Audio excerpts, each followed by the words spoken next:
ذرا اصطلاح جو ہے وہ نسبتاً اجنبی سمجھی جاتی ہے، زیادہ استعمال میں نہیں آئی.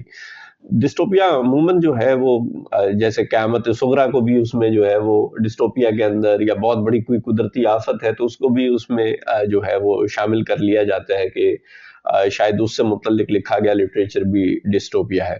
ڈسٹوپیا بڑی واضح اصطلاح ہے، اور یہ انسان کی اپنے خلاف جو معاندانہ قسم کی سرگرمیاں ہیں اور اپنے ہی خلاف لایا ہوا ایک تباہی ہے، اس پہ لکھے گئے لٹریچر کو جو ہے وہ عموماً کہا جاتا ہے.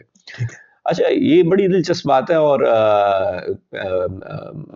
فرائیڈ اسے نا تھیناٹوس کہتا ہے کہ انسان وہ واحد اسپیشی ہے جو سیلف ڈسٹرکشن کا جو ہے وہ ایلیمنٹ رکھتی ہے. میری تعمیر میں مضمر ہے ایک صورت خرابی کی، اندر سے ہی نکلا ہے.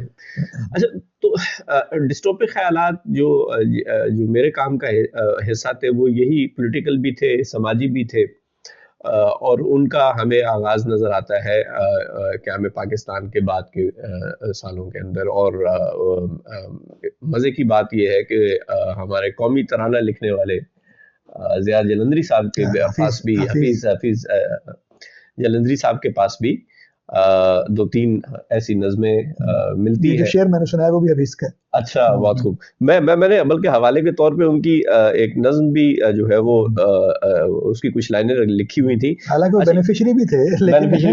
1948 کے اندر یہ بہار کے نام سے یہ نظم آئی. اس کی چند لائنیں سنیں. کہاں ہے وہ پھول، وہ شگوفے، وہ کونپلیں، وہ لہکتا سبزہ؟ نہیں، یہ تو ایک فریب نظر ہے، یہ فصل گل نہیں ہے. بہار کیسی یہاں تو ایک جوئے آتشی ہر طرف رواں ہے، بہار کیسی کہ کوہ آتش فشاں نے لاوا اگل دیا ہے.